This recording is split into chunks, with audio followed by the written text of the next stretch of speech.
विश्वेश्वराय नरकान्तकतारणाय कर्णामृताय शशिशेखरधारणाय कर्पूरकान्तिधवलाय जटाधराय दारिद्र्यदुःखदहनाय नमः शिवाय गौरीप्रियाय रजनीशकलाधराय कालान्तकाय भुजगाधिपकङ्कणाय गङ्गाधराय गजराज विमर्दनाय दारिद्र्यदुःखदहनाय नमः शिवाय दारिद्र्यदुःखदहनाय नमः शिवाय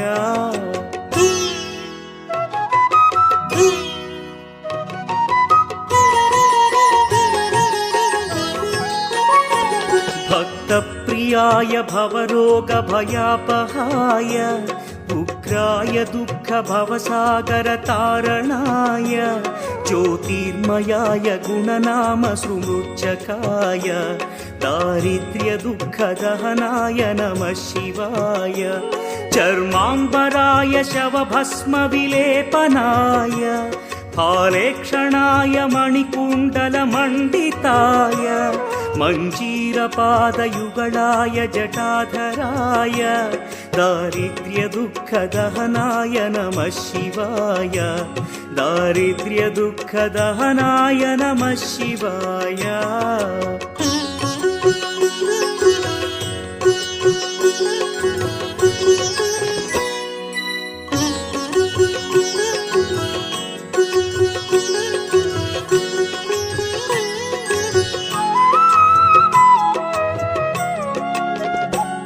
पञ्चाननाय फणिराजविभूषणाय हेमांशुकाय भुवनत्रयमण्डिताय आनन्दभूमिवरदाय तमोमयाय दारिद्र्यदुःखदहनाय नमः शिवाय भानुप्रियाय भवसागरतारणाय कालान्तकाय कमलासनपूजिताय नेत्रत्रयाय शुभलक्षणलक्षिताय दारिद्र्यदुःखदहनाय नमः शिवाय दारिद्र्यदुःखदहनाय नमः शिवाय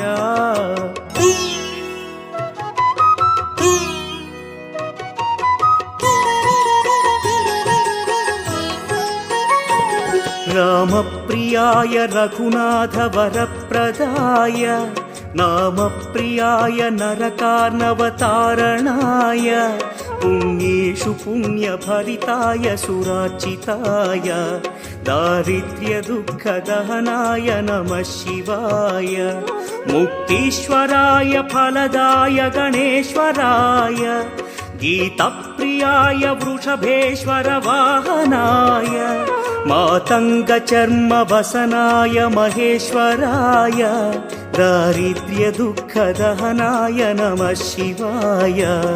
दारिद्र्यदुःखदहनाय नमः शिवाय।